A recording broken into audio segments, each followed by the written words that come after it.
vividly illustrates the barbaric oppression of slavery and the monstrous cruelty, he says, of slaveholders. When Lucreta and Andrew both died, my grandmother, who had served my old master from his birth to his death and supplied his plantation with 4 generations of slaves, was left by his heirs to fend for herself in a hut in the woods where she could not possibly take care of herself alone in her ailing condition. We think of Stowe's Uncle Tom's Cabin. Gotta write that one down in 3A. One more of those powerful abolitionist texts, which tragically has received terrifically bad reputation today. But that text, to go back and read it, I mean, I had a student recently who sat out and read that thing and was blown away by the power of what exactly it is that Douglas is pointing out. How poorly treated humans can treat other humans is self-evident. But what it takes to get through that experience, that's what we're celebrating when we pick up Frederick Douglass. And I think that's exactly one of the reasons he wrote the narrative. I mean, obviously he wanted to educate, but he had other reasons as well. Let's just talk really quickly at level 2, our big 5. Epistemologically, note and what it is that one can know. Note the interesting movement, right? From absolutism, I know I'm right, and the alts, of course, will have this view, to what really I think epistemologically Douglas is arguing for, as we have called it often, the fallibilist position. It's a far more profoundly important to challenge your epistemological position and to ask, is it legit that I think I am better than another person because of, in this case, race or class or whatever?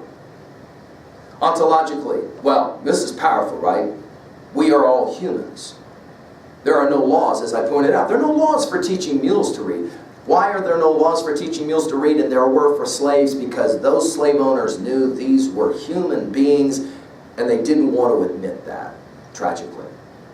Psychologically, of course, what's this text going to tell us? The power of fear, the power of anxiety, and the challenge to overcome those if one is going to grow and develop and mature. Sociologically, what's this text tell us? Well, the power of peer pressure is immense, and it's pointed out again and again in this reading, no question. The question of theodicy, the existence of pain and suffering in the world. Douglas does not run from this, and yet I think he makes the argument that if you're really going to grow, as we have said many times in 303, you have to stop asking the question, why did this happen to me? And learn to ask the question, why did this happen for me? Even something as grotesque as the terrible slavery conditions that Douglas will both speak of and, of course, had happened to him himself, still out of all of this, the argument of the entire narrative, I mean, to pick up all of the narrative and read it, it's clear theodically what he's arguing is suffering is real. But you got to learn to grow from it. You got to ask, why did it happen for me? Not why did it happen to me. Stop being a victim and start to become, in some ways, what we would say, the controller of your life, the pilot of your life. And being a pilot is one that Douglas likes to use, actually, in the narrative. Well, what are some of the messages now to finish at 2A? Well, interestingly, people can and possibly will change. Notice, they can change from the negative to the positive. They can also change from the positive to the negative. Think about Mrs. Ault as an example. Another major message, and we've mentioned it, let's put it in our notes, the importance of education. True slavery, of course, is a lack of education. That is to say, if one does not have the proper educated mind, one is forever in slavery. To read Douglas, or to hear a lecture on Douglas if one cannot read, and to realize, my illiteracy is keeping me enslaved. It's not allowing me the freedom that I need and I want. And it is time for me to do something about it, which is, of course, the last major message. Courage and sustained will. It's not enough to just have will. I really want to be free. Not enough. Not enough. Sustained will. I got to keep working for a long, long time. Let's just qualify it as the rest of our life. Because we're always working to become more, to become better. And that lifelong learning is huge, isn't it? It's the only way to freedom, education. It's the only way to freedom. Let's think for a moment at 2B about the rhetorical techniques that we were setting up at the beginning of our lecture. The narrative approach, of course, is powerfully useful, right? Ultimately, we've got to write some narratives like this, where we will ask 2 parts in our narrative writing. 1, we're going to describe important things that happen in our life. 2, we're going to talk about why these are significant in some way. What did we learn from them? How did it change us in some way? Note as well, rhetorically speaking, the objective, almost distant-like voice, the tone. It's very unbiased. And again, why?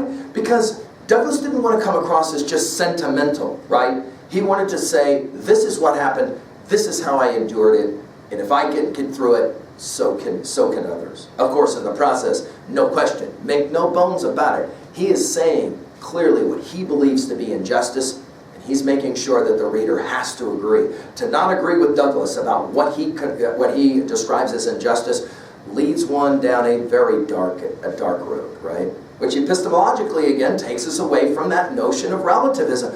It's all relative. It doesn't really, there's no real truth. Insane, Douglas would say. And taking a position like that allows for slavery to happen for all those years. Well, we always mention in 2b symbolism. What is the powerful symbol? Think about, for example, the Columbian Orator, this text that Douglas read. In some ways, it represents or symbolizes the path, right, to a certain kind of insight and understanding. Finally, at 2b, what is the irony? Well, learning to read, notice, made Douglas discontented. Because why? Well, he obviously learned what it is that he was lacking in his life. And going through that process, go back to our comments on Plato's Republic, since we're at 3a and how we relate to other texts. Remember what we said, all learning involves 2 cardinal things that I worry sometimes we've forgotten. Fear and pain. It's inevitable. Go back to my story about my son Mikey learning to ride his bike. He didn't want to fall when those training wheels came off. Why? He told me. Because he was afraid he was going to fall and it was going to hurt. And you remember what I said to him? Oh, son, we're about to go out and get you on this bike and you're going to fall down and it's going to hurt something awful. Let's go. This is the essence of what learning is all about.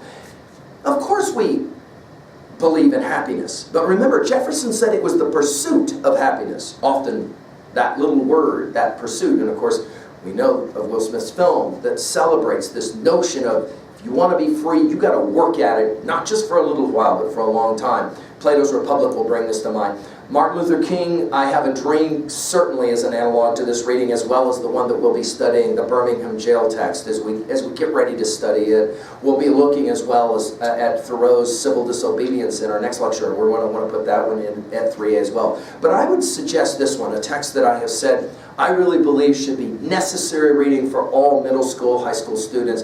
Booker T. Washington's Up From Slavery. I think it's one of the most profound single readings because it makes the same argument. If you want to be free, you have to work at it because there will be any number of people. Remember what we said about that bucket of crabs. Right about the moment one of those crabs thinks he's going to be able to get out, some other crab reaches up and pulls him back down into the crab, or somebody on the outside of the bucket knocks him back in. You got to keep working at it over and over again to be able to really desire it. That story, of course, that comes out of the Asian tradition of the master holding the young man under the water until he almost drowns, because the young man said to the master, I want to learn from you. And the master saying, when you want knowledge as badly as you want air. Douglas would say, when you want freedom, which by the way for Douglas is the same thing as knowledge, as badly as you want air, then and only then can we begin to actually help you gain that knowledge, gain that freedom. Finally, at 3b, in our attempts to somehow relate this to ourselves, it's interesting to me the number of students who have read Frederick Douglass to say, of all the people we read, he's the easiest for me to relate to. It's as if he almost reaches out and grabs me by the collar and shakes me and says, what have you been doing for all of your life? I'll tell you what you've been doing. You've been in jail, you've been in slavery, you've been in prison, and you didn't know it. Wake up. To that degree, questions like these. What was a time in your life that you did have to struggle to be free? You had to struggle to learn something. You had to struggle to get on with your life. And after you did it, man, nobody can ever take that away from you. You learned it. You did it. What was a time when you struggled and you failed? That's an interesting question. Did you give up? Or did you keep going? And if you did give up, why?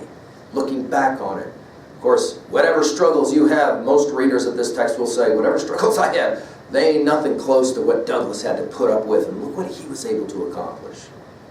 How about this question? Do you understand education as the ticket out of slavery?